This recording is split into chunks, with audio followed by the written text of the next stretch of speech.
Good morning, students. In my previous lecture, I have discussed about the electric potential and we derived the expression for the electric potential due to a point charge. Now, as I have said, the potential is a scalar quantity. Now, there are two things that you need to know. First one is the SI unit or any unit. When you are studying any physical quantity, you are supposed to know its unit. Unit means how the potential is measured, in which unit it is measured, that you should know. Now, potential, I have said, is the work done in bringing a unit positive charge from infinity to a given point. It means that electric potential is the work done per unit charge. So what is the unit of work? The unit of work is joule, and what is the value of Q? That is coulomb. It means that electric potential can be measured in units of joule per coulomb. Now, joule per coulomb has a specific name, that is called, who will say, the value of joule per coulomb is also known as volt. It means that the electric potential can be measured in units of joule per coulomb or volt, right? Now, after knowing the unit of the electric potential, you are supposed to know the dimensional formula of electric potential. So, what is the basic thing for evaluating the dimensional formula of any physical quantity? You are supposed to write that physical quantity in terms of the fundamental units. So, I have V is equal to W by Q.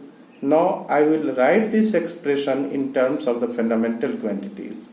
So, how is work defined? Work is defined as force into displacement. And how is charge defined? How is charge defined? I is equal to Q by T, that we all know. So Q can be written as I into T. See, this is a remarkable thing. Charge is not the fundamental quantity. Current is the fundamental quantity. So I will write the value of charge in terms of current and time. So Q is equal to I into T. Now, force can be again split up into more fundamental way. So force is how much? Force is mass into acceleration. This is D and this is by I into T. Now, M is the fundamental quantity. Distance or length is the fundamental quantity. Current is the fundamental quantity. Time is the fundamental quantity, but acceleration is a derived quantity. So I will break it into more fundamental quantity. So I will write it expression as md by I into t, and how is acceleration defined? Velocity per unit time. Rate of change of velocity is called acceleration. Again, time is a fundamental quantity, but velocity is not fundamental quantity. Now, how V is defined? V is defined as the rate of change of displacement. So I will write it as md by I t square into V can be written as distance by time. So electric potential has been written in all fundamental quantity terms. So V in terms of the fundamental quantities is md square divided by ITQ.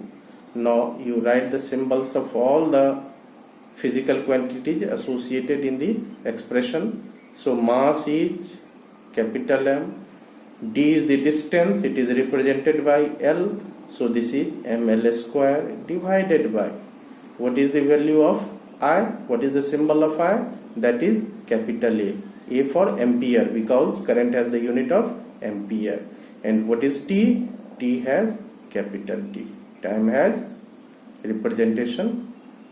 So now this can be written as ml square t to the power minus 3 a to the power minus 1. So electric potential now has the dimensional formula mL square t to the power minus 3a to the power minus 1. It means that electric potential has a dimension of 1 unit, because what is the power of m here? This is 1. Nothing is written, so 1 is there. It means that electric potential has dimension of 1 unit in terms of mass, dimension of 2 units in terms of length, and dimension of minus 3 in time and minus 1 in current. That's it.